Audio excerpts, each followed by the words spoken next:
एक समय था जब कैंसर की बीमारी लाइलाज थी, लेकिन अब ऐसा नहीं है। अब कैंसर के मरीज ठीक हो जाते हैं, बशर्ते कुछ बातों पर ध्यान दिया जाए। एक्टिव इंडिया का हमेशा से प्रयास रहता है कि वह अपने दर्शकों को ऐसी शख्सियतों से मिलवाए जिन्होंने ऐसी सफलता प्राप्त की हो जो दूसरों के लिए प्रेरणादायक हो सके और उनसे मिली जानकारी से अपनी सोच व जीवन को बेहतर बनाया जा सके। इसी कड़ी में आज मिलवा रहे हैं डॉक्टर सोनिया तिवारी से, जो कैंसर विशेषज्ञ हैं और प्रयागराज स्थित कमला नेहरू अस्पताल रीजनल कैंसर सेंटर में कंसल्टेंट के पद पर कार्यरत हैं। एक्टिव इंडिया के लिए इनसे बातचीत की है अनंत अन्वेषी ने। यहाँ पेश है डॉक्टर सोनिया तिवारी से कैंसर अवेयरनेस केंद्रित विशेष मुलाकात। दोस्तों नमस्कार, मैं एक्टिव इंडिया से अनंत अन्वेषी। एक्टिव इंडिया की हमेशा एक कोशिश रही है कि वह ऐसी शख्सियत से आपको मिलवाएं जिन्होंने अपने जीवन में कुछ ऐसी सफलता हासिल की है जो दूसरों के लिए प्रेरणा दे सकती है, दूसरों के लिए एक ऐसी जानकारी दे सकती है जो उसके जीवन में काम आए। इसी कड़ी में आज हम मिलवा रहे हैं डॉक्टर सोनिया तिवारी से। ये कैंसर स्पेशलिस्ट हैं। डॉक्टर साहब, हम चाहेंगे कि आप अपना थोड़ा परिचय दें कि आप यहाँ पर किस पोस्ट पर और क्या काम करते हो। मैं doctor Sonia Tiwari as a cancer specialist radiation oncologist Kamla Nehru में एज ए कंसल्टेंट कार्यरत हूँ। कमला नेहरू एक अच्छा कैंसर संस्थान है जहाँ पे सभी तरह के कैंसर के रोगियों की देखभाल और ट्रीटमेंट किया जाता है। डॉक्टर साहब, समाज में कैंसर को एक जानलेवा बीमारी माना जाता है और ये समाज में धीरे धीरे फैलता जा रहा है। तो हम ये जानना चाहते हैं कि क्या आपकी नज़र में भी वास्तव में जानलेवा बीमारी है और इसके फैलने का कारण क्या है? कैंसर, जैसे कि समाज में कैंसर के नाम से ही लोग डरते हैं कि अगर किसी को कैंसर हो गया है तो अब वो नहीं बचेगा, या फिर उसका इलाज बहुत महंगा है और ट्रीटमेंट नहीं कर पाएंगे। और कैंसर एक ऐसा मतलब समाज में एक ऐसा शब्द है कि जिससे लोग बहुत डरते हैं, क्योंकि लोगों को पूरी जानकारी नहीं है अभी तक। जब हम लोग उनको बताएंगे कि कैंसर कितनी स्टेज पे होता है, किस अवस्था में आता है और अब ये ठीक हो सकता है। सबसे अच्छी बात है कि कोई भी बीमारी अगर अर्ली स्टेज में, शुरुआती अवस्था में पकड़ में आ जाए, चाहे वो कैंसर है या दूसरी बीमारी है, तो अगर वो सही समय पे डायग्नोसिस हो जाए, उनका सही समय पे ट्रीटमेंट हो जाए, तो वो पूरी तरीके से ठीक हो सकता है। इसी तरीके से कैंसर भी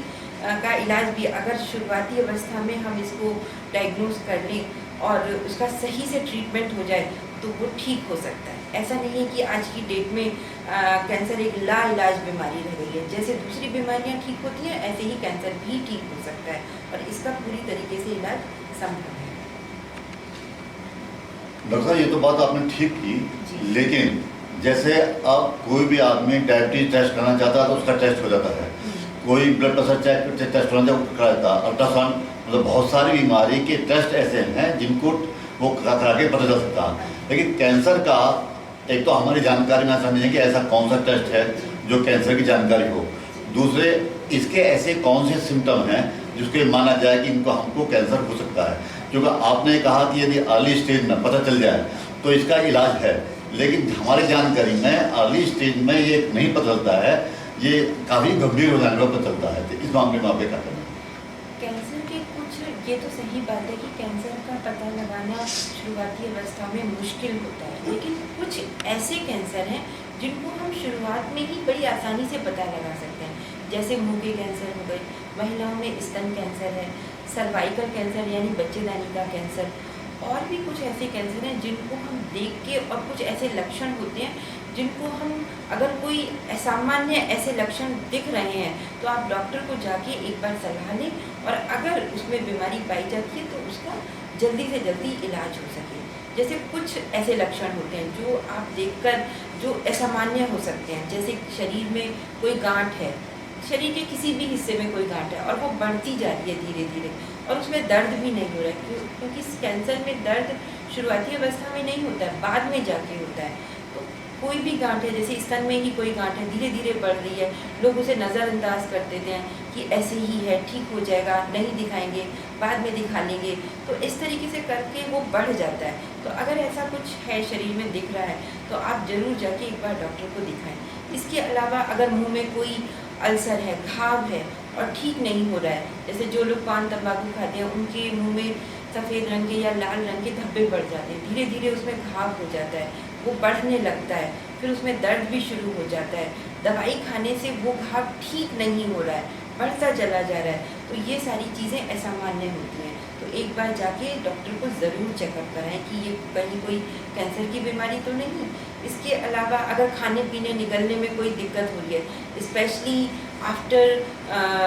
50 साल की उम्र के बाद, आप खाना खा रहे हैं, धीरे धीरे जा रहा है, फिर आप उसको मरीज़ खुद ही बताता है कि मुझे पानी जब मैं पीता हूँ तो आराम से चला जाता है, नहीं तो धीरे धीरे जाता है, अटकता है, खाने में मुझे तकलीफ़ होती है। तो गले के या खाने की नली के कैंसर में ऐसे लक्षण होते हैं। इसके अलावा किसी को लंबे समय से खांसी चल रही है, 1 महीने से ज़्यादा हो गया, बुखार हो रहा है, वज़न में कमी हो रही है और ठीक नहीं हो रहा है दवाई खाने से, तो ये कैंसर के लक्षण होते हैं, जो कि फेफड़े के कैंसर में होता है कि आपको खांसी लंबे समय से चल रही है, सांस फूल रही है, खांसी में, कफ में, बलगम में खून आ रहा है, हल्का सा ऐसा दिख रहा है, तो ये सब असामान्य लक्षण होते हैं जो कि नॉर्मली देखने को नहीं मिलते हैं। इसके अलावा गले में कोई गिल्टी दिख जाए और वो बढ़ती जा रही है, तो ये भी कैंसर का एक लक्षण होता है। इसके अलावा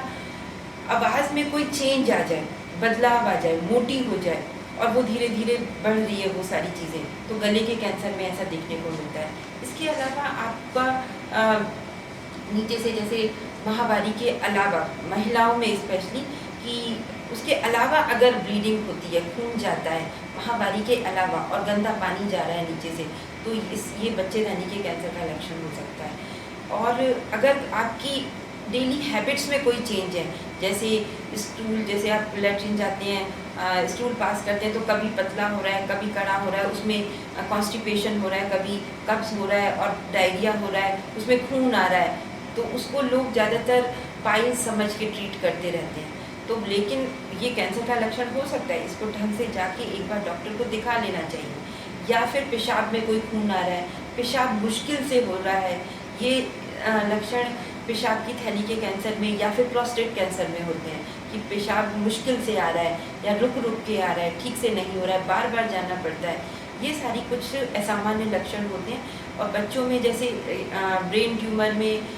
सर में दर्द होना, उल्टी होना, चक्कर आना, इस तरीके से, या फिर कोई रीढ़ की हड्डी में दर्द हो रहा है असामान्य रूप से, दर्द की दवाई खाने से ठीक नहीं हो रहा है, किसी एक साइड में पैरालिसिस हो जाए या दोनों पैर की शक्ति खत्म हो जाए, ये भी कैंसर के लक्षण होते हैं जब कैंसर बढ़ने लगता है। तो ज़्यादातर इस तरीके के लक्षण अगर देखने को मिलते हैं तो आप जाके एक बार डॉक्टर को ज़रूर चेक कराएं। या स्किन पे कोई धब्बा पड़ गया है, काले रंग का धब्बा है, वो बढ़ता चला जा रहा है, उसमें से खून निकल रहा है, या फिर शरीर में कोई तिल है, उसमें अचानक से कोई चेंज आ जाना, चेंज मतलब जैसे उसमें घाव बन जाए और खून आने लग जाए, तो ये भी लक्षण कैंसर के होते हैं। इसके अलावा स्तन कैंसर के कुछ महिलाओं को जानना ज़रूरी है कि स्तन कैंसर के क्या लक्षण हैं। ये महीना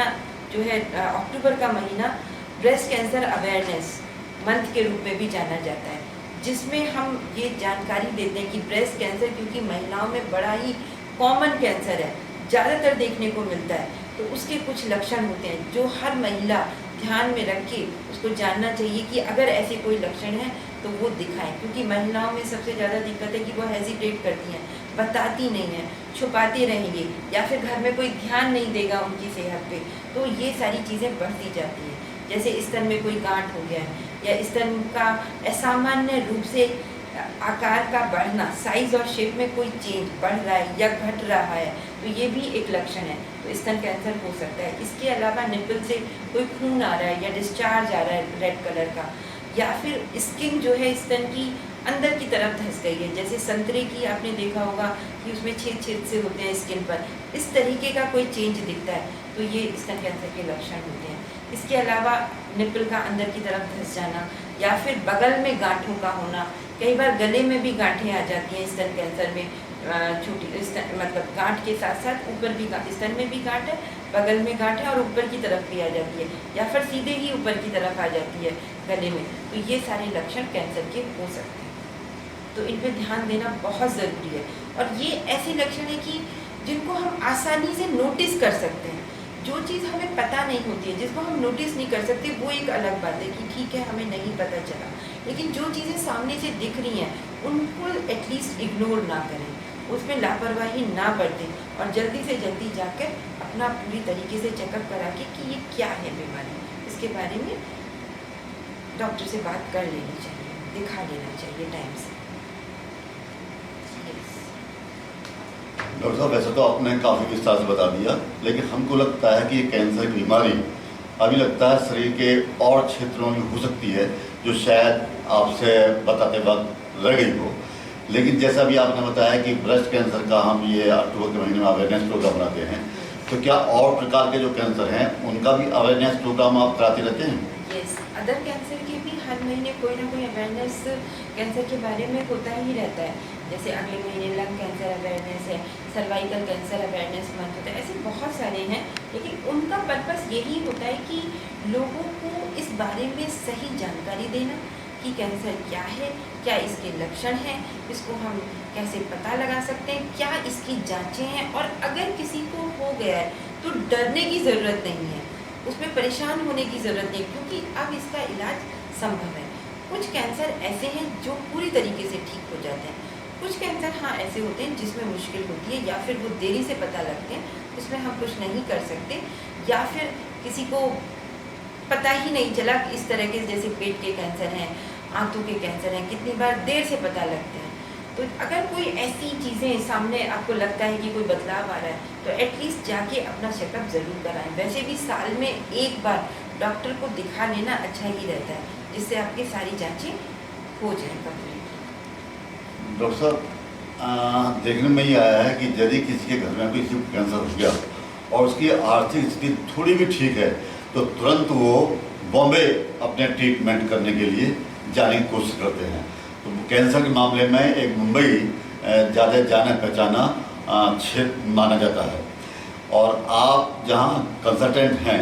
ये भी एक Kamla Nehru memorial regional cancer centre है, और जो एक पीजीआई एसपीजीआई के बराबर का इसकी दर्जा है। तो हम ये जानना चाहते हैं कि एक तो इसके कारण क्या हैं कि वो मुंबई ही जाना चाहता है, फिर दूसरे आपके इस सेंटर की क्या स्थिति है कि यहाँ पेशेंट कितने आते हैं, कितने ठीक होते हैं, क्या उनकी स्थिति है, थोड़ा सा अपने इसके बारे में। ऐसा नहीं है कि ये पहले ऐसा था कि हाँ, जो अदर बड़े सेंटर हैं इंडिया में, उसमें टाटा एक बहुत बड़ा सेंटर है कैंसर के इलाज के लिए। लोग उसको जानते हैं कि कैंसर के लिए ही जाना जाता है, वो एम्स जाते हैं लोग, और जगह जाते हैं। तो क्योंकि वहाँ पे फैसिलिटी सारी है, बाकी जगह पे उतनी फैसिलिटी पहले नहीं थी, लेकिन अब धीरे धीरे कैंसर सेंटर हर जगह हर रीजन में बनते जा रहे हैं, और अच्छे लेवल पे बनते जा रहे हैं, जहाँ पे लोग ट्रेन होके काम करते हैं। तो ऐसा नहीं है, अब नए सेंटर इतने खुल चुके हैं इंडिया में, अदर रीजन्स में भी, यूपी में है, दूसरे स्टेट्स में है। तो कैंसर सेंटर लगातार बढ़ते चले जाएं, क्योंकि बीमारी बढ़ रही है। तो हर इंसान टाटा या अमेरिका या फिर दिल्ली नहीं जा सकता, लोगों के पास इतने संसाधन भी नहीं है। जो लोग गरीब हैं वो हर कोई इंसान वहाँ जाके ट्रीटमेंट नहीं करा सकता, ऐसा नहीं है, क्योंकि टाटा जो भी सेंटर है वहाँ पे भी एक लिमिट है, एक लिमिट के बाद तो वहाँ पे भी ट्रीटमेंट नहीं हो सकता, इतना रश होता है, दूर दूर से लोग आ सकते हैं। तो सबका इलाज एक ही सेंटर में तो नहीं हो सकता, इसलिए जगह जगह सेंटर अब खुलने लगे हैं, क्योंकि बीमारी बढ़ती जा रही है, लोगों को परेशानी होती है, पैसा भी खर्चा होता है, उनको वहाँ डेट्स नहीं मिलेंगी, तो दूसरी जगह भी अब सेंटर उसी लेवल पे खुल रहे हैं। जैसे इलाहाबाद में सेंटर है रीजनल कैंसर, वहाँ पे सारी फैसिलिटी है, सिकाई के लिए, रेडिएशन के लिए पहले लोग बाहर जाते थे, अब जाना नहीं पड़ता है। सेम फैसिलिटी जो भी लेटेस्ट टेक्नोलॉजी है रेडिएशन में, जैसे अब लीनियर अवेलेबल है, तो उसमें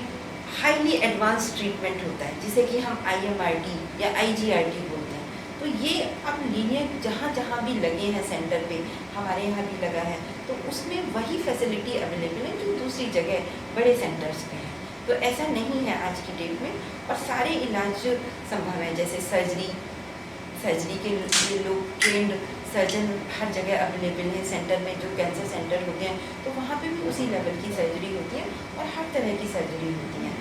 अदर भी जैसे कीमोथेरेपी है। हाँ, ये ज़रूरी नहीं है कि सारे टेस्ट सारी चीज़ें हर सेंटर पे अवेलेबल हैं, लेकिन जितना एक ज़रूरी है वो आज की डेट में ज़्यादातर सेंटर्स पे, कैंसर सेंटर में ये सब इलाज की सुविधाएं उपलब्ध हैं, जिसमें पेशेंट का इलाज बहुत अच्छी तरीके से, और अगर वो टाइम पे आ जाए तो पूरी तरीके से अच्छे तरीके से ट्रीटमेंट होकर वो ठीक हो सकता है। बहुत बहुत धन्यवाद डॉक्टर साहब, आपको करने से बातचीत करने में। दर्शकों, ये कैंसर बीमारी इतनी बड़ी है कि इसको एक छोटे से इंटरव्यू में कवर करना बहुत मुश्किल है। ना डॉक्टर साहब पूरी बात बता सकते, ना हम पूरी बात पूछ सकते, ये पूरा दिन में चला जाएगा। इसलिए हम यही चाहेंगे कि इनके द्वारा दी गई जानकारी से जितना लाभ ले सकते हैं उतने लाभ लीजिए, और समय समय पर कैंसर डॉक्टर से सलाह मशवरा करते रहिए और इस बीमारी के खतरों से बचते रहिए। और कैंसर जो मान्यता है कि लाइलाज बीमारी है, अब इसको लाइलाज बीमारी मत मानिए।